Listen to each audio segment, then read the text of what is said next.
Hi Mum, you do everything for everyone else. Let me help you make your life easier. Quick, short information to make you empowered and remind you why you are so important. Because if you don't know what's on the menu, how can you choose what's right for you?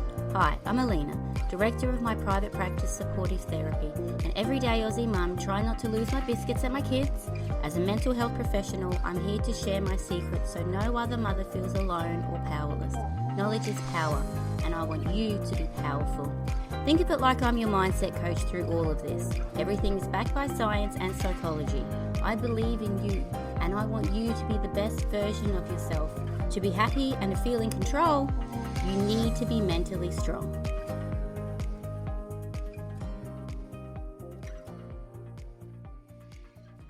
Hello everyone, welcome to today's podcast. My name is Alina Bishop, and this one is a really special one because obviously as a mother myself, having children in my tummy and understanding how to be able to connect with them as a mother.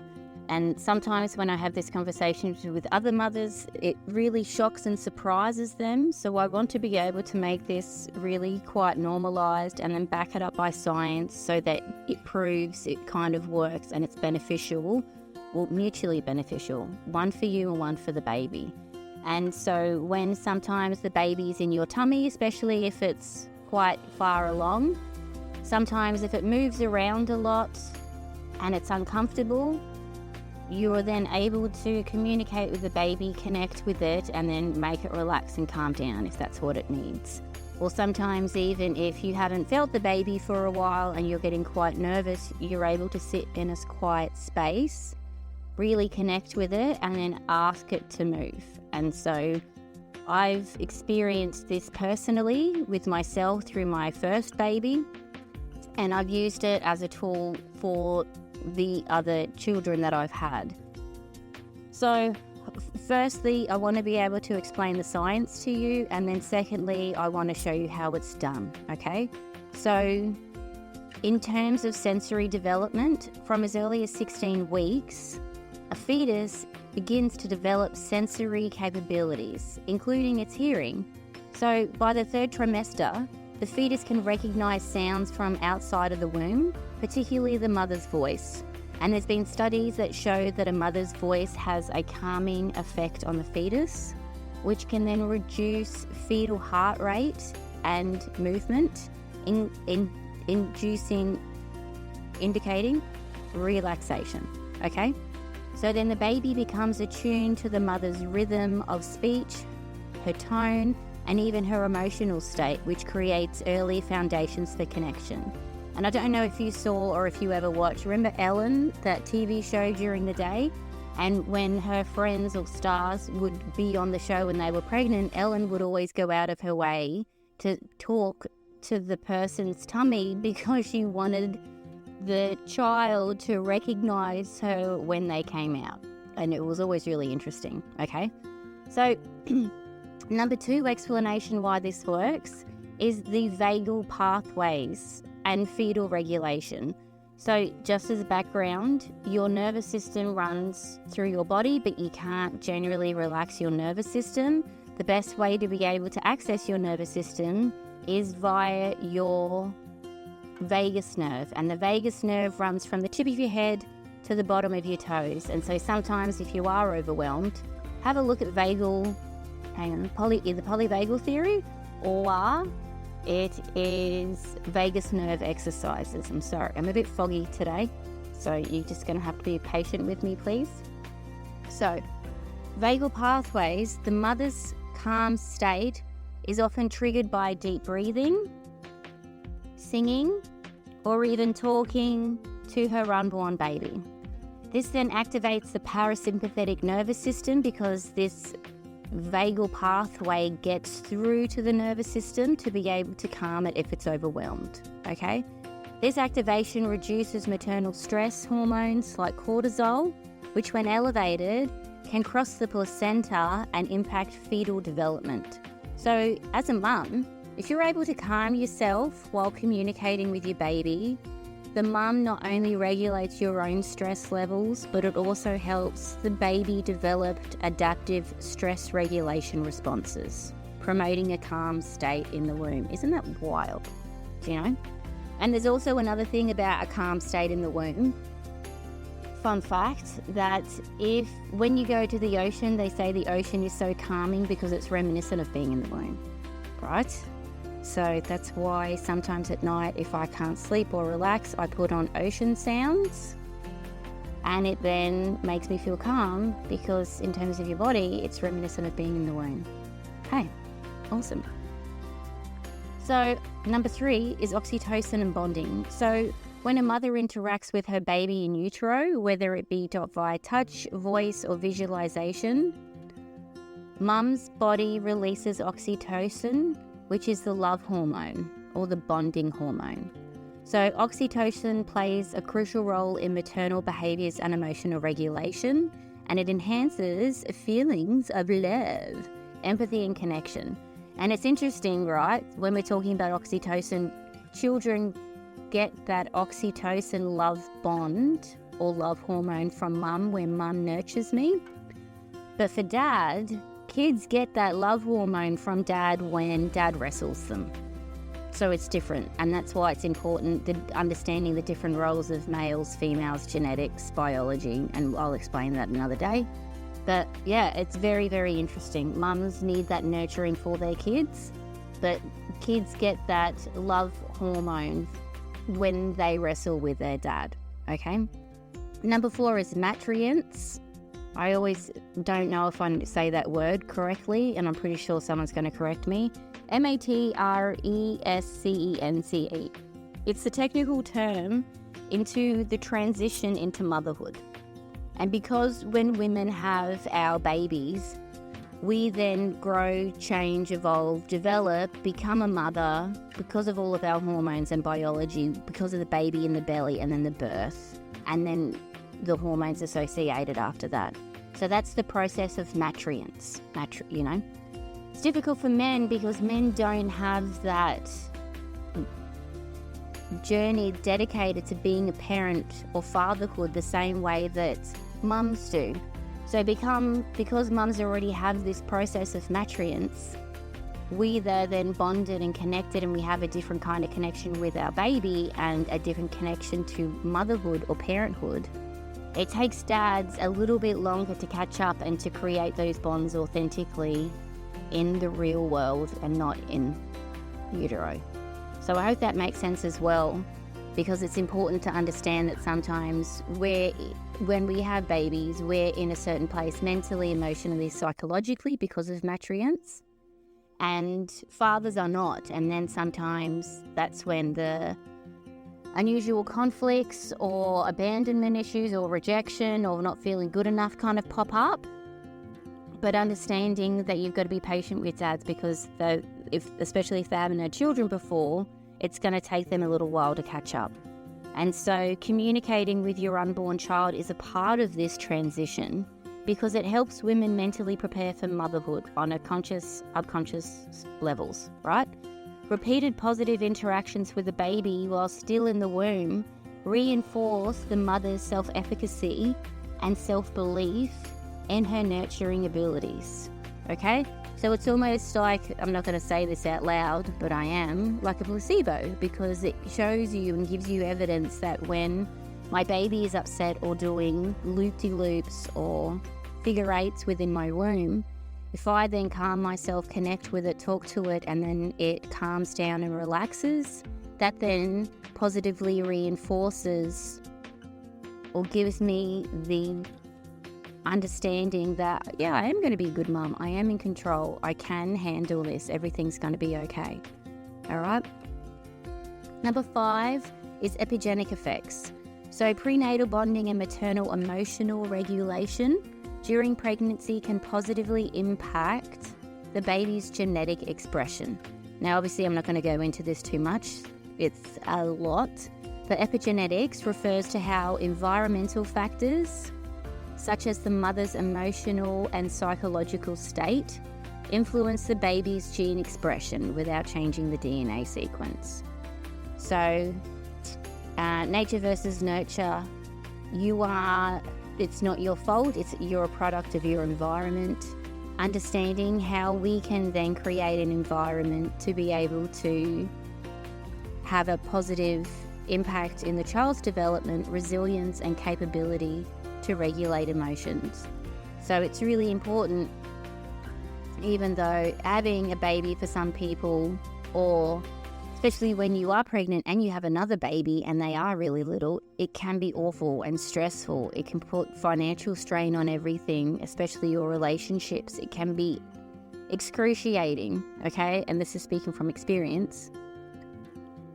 But it's important people like me can come and help you understand what to do, how to look after yourself, why it's really important, and especially if the moment's been and gone and your children are older, almost then forgiving yourself in some way because of how hard it really was, and reconnecting the bonds with your children and yourself when they're older because of that really difficult time. And it ain't easy, honey. Do you know? Number 6, which is last before we get into it, is when we can connect or talk to or self-soothe the little baby in our tummy, it reinforces the parenting belief and the parenting connection post-birth. So when a mother feels really connected to her unborn baby, especially through these early forms of communication, it reinforces her belief that she's already parenting and nurturing her child. So this sense of connection carries then over into postpartum period and enhances the maternal-infant bond, reducing anxiety and increasing maternal confidence. So you can understand how mothers have a lot more time to be able to grow and develop this ability as opposed to fathers, okay? And then mothers who engage in prenatal bonding often experience less postpartum depression and also report higher levels of attachment with their infants. And that's to do with self-worth, your own connection with yourself, and then the process of matrescence. So it's really important. So for us to begin, if you were to really connect with your baby, find a nice quiet place, such as on the couch or your bedroom, in the car, or even in a park. And then if you are nervous or about your baby, or you want it to be able to calm down because it's kicking a lot or hurt, whatever that is, so just sit for that moment. Notice yourself relaxed. Notice yourself where you're sitting. Then put your hands on your stomach. Put your hands in a position where it's nice and comfortable for you. When your hands are then in that position, picture in your mind the beautiful baby that you are carrying in your stomach, in your tummy. It is so close to your hands. Knowing it's growing because you're nurturing it. Having appreciation for what your body can do and how your body can create life. And in this moment, sitting and holding your stomach as if you were then connecting with your baby in your stomach, in your tummy, and visualize holding it and nurturing it. And then in this moment, when you're really connecting with yourself and your baby, then I want you to talk to it, communicate with them. You can either say this out loud or you can keep it to yourself. Start with words such as gratitude.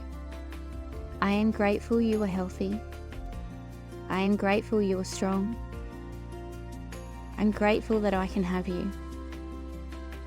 I'm so lucky to be your mum. I can't wait to meet you. But until then, I want to remind you that I'm still here for you, my little baby. And I want you to know that I'm always going to do my best to keep you safe and protected and calm.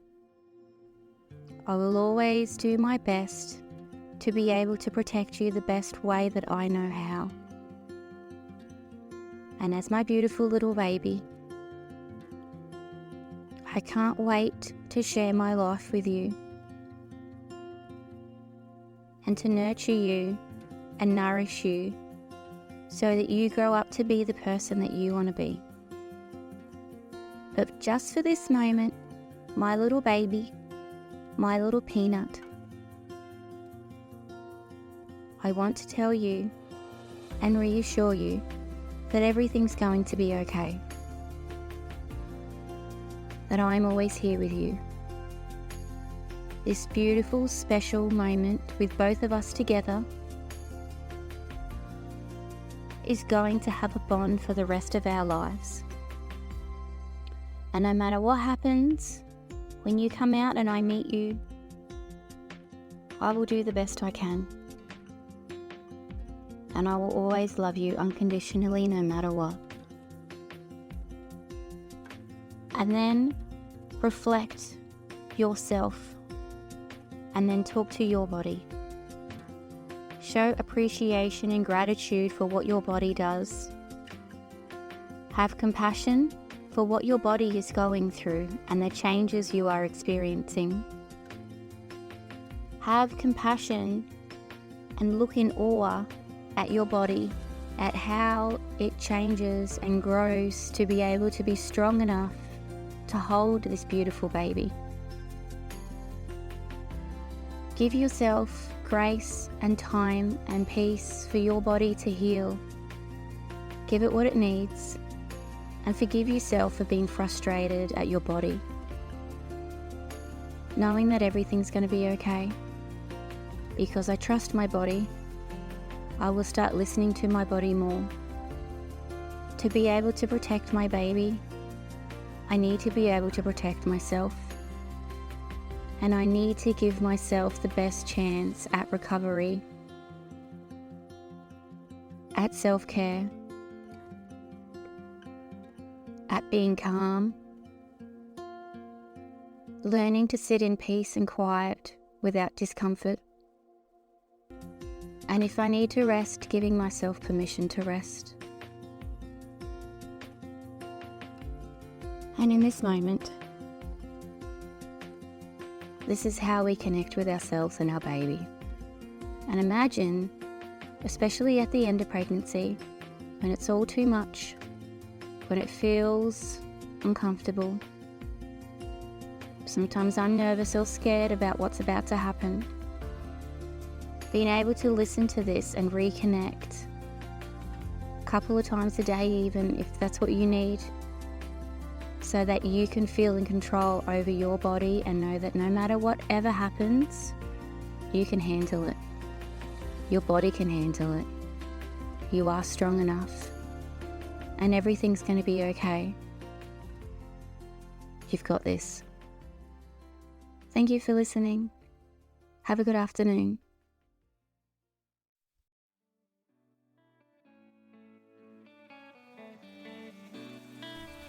If you are hearing this message, you've listened to the entire episode, and for that, I want to thank you for your support. It takes me hours to research and create this for you, so I genuinely hope you enjoyed it and felt more mentally strong. If you have any suggestions or improvements, let me know, because I'm always open for criticisms. If you have found my information useful, please leave a review and subscribe. So by leaving a review, it's a value exchange. It's good karma. I value your support just as much as you value my free information. So find me on Instagram and Facebook by searching Mentally Strong Mums, and I'm Aussie, so we're spelled M-U-M. And then you can find heaps of resources on www.mentallystrongmums.com. And this podcast is for you, so let me know what topics you would like to see covered in future episodes. And if yourself is a professional that is working with mums and would like to be a guest to help other mums be mentally strong, I would love to support you. So message me on Instagram on Mentally Strong Mums, M-U-M-S, all one word. Thank you so much for your time. Have a wonderful day, you beautiful mum.